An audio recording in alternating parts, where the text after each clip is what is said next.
तर आज आपण बघूयात की पी-एम-ए-व्ही-वाय योजनेसाठी कसं लॉग इन करू शकतो. असे बरेच व्हिडिओ दिसतील तिथे सांगितलं गेलं आहे की तुम्हाला क्रोमवरती जाऊन पी-एम-एम-व्ही-वाय सर्च करायचं आहे. त्यानंतर जी फर्स्ट लिंक आहे ते प्रधानमंत्री मातृवंदना योजना यावरती तुम्हाला क्लिक करायचं आहे.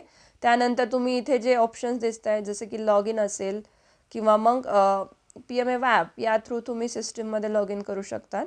पण खरं हे आहे की हे जे तुम्हाला लॉग इन किंवा पी-एम-एम-व्ही-वाय ॲपचे ऑप्शन्स दिसत आहे हे तुमच्यासाठी नाही आहेत. हे आशा वर्कर किंवा अंगणवाडी सेविकेसाठी ऑप्शन दिलेले आहेत. त्यांच्याकडे त्यांचा यूजर आय डी आणि पासवर्ड असतो आणि तो यूजर आय डी आणि पासवर्ड वापरून ते सिस्टीममध्ये किंवा पोर्टलला लॉग इन करतात आणि तुमचे जे डिटेल्स असतील तुमचं जे रजिस्ट्रेशन असतील ते या पोर्टलवरती ते करतात. तुम्ही स्वतः या पोर्टलवरती रजिस्टर नाही करू शकत. आधी एक ऑप्शन येत होता सिटिझन लॉग इन, तो वापरून तुम्ही करू शकत होतात पण आता तो ऑप्शन येत नाही.